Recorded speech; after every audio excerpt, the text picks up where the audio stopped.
2019 Toyota Camry doing the fuel door actuator. So basically this one broke. Someone tried to just rip this open, I guess, and they ripped it off, so this doesn't shut. It's just loose like that all the time. It's actually pretty easy.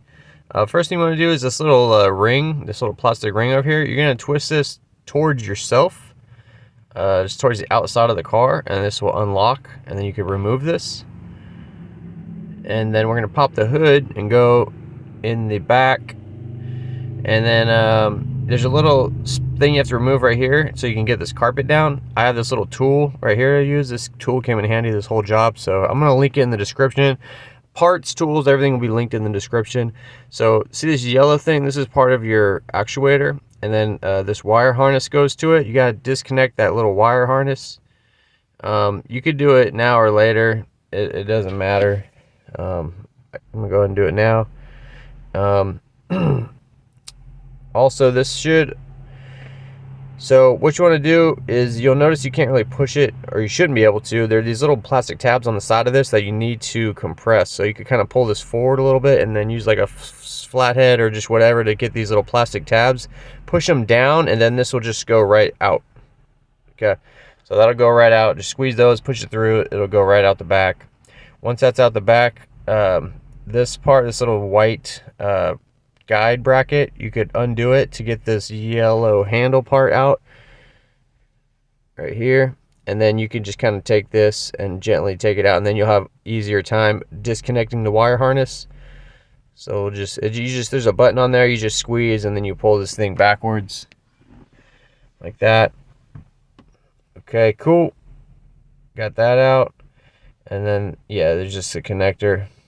And then this the yellow part is the manual release, just so you know. Here's the part number for the new one. It comes with a new manual release lever, and they also got me this little ring part. I'm gonna put links to this stuff in the description if it's on Amazon, so check for that.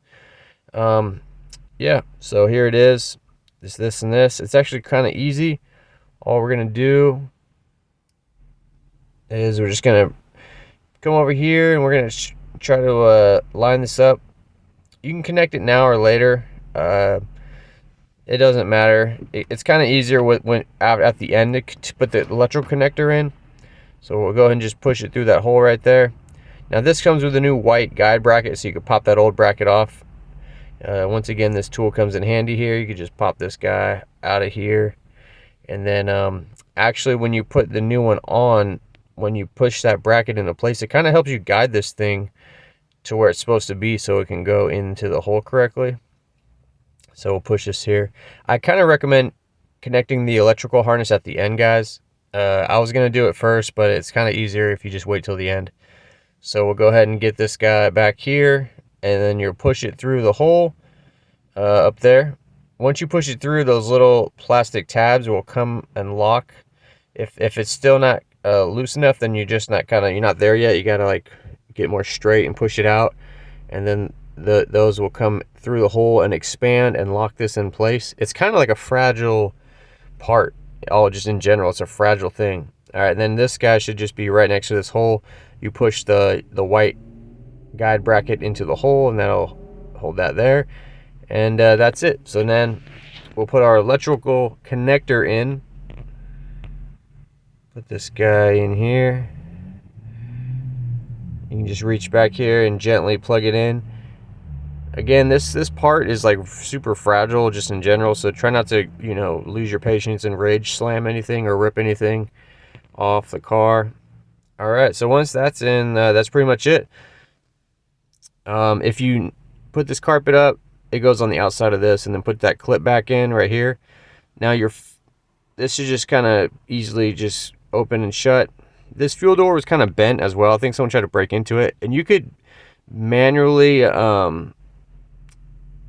let's see, try it. Okay, it's working. And you can manually bend your fuel door a little bit if you needed to make it more flush or just fit better or work better. So that's how you do it right there. That's it, guys. Thanks for watching. Hope this video helped you out. Show me some love and a sub. That'd be great. I'll see you next video. Guys, I wanted to tell you about this new soap I've been using by a new company called Quantum Soap. It's a men's soap company. They make multiple different bars of soap with their own ingredients and fragrance. They even have a dark matter bar, which is more grittier. If you're a mechanic, you have a lot of dirt and oil in your skin a lot. You can reach them at quantumsoapco.com. Free shipping on orders over $50. These soaps are made in the US with all natural ingredients by hand. No synthetic this, synthetic that. They've been great. They've hooked us up with a GearmoAuto promo code. So if you head over to the website, type in GearmoAuto in the checkout, you'll get 10% off. Again, these guys are on Facebook, Instagram. Check them out. Check the links below. Thanks for watching. You're pretty good.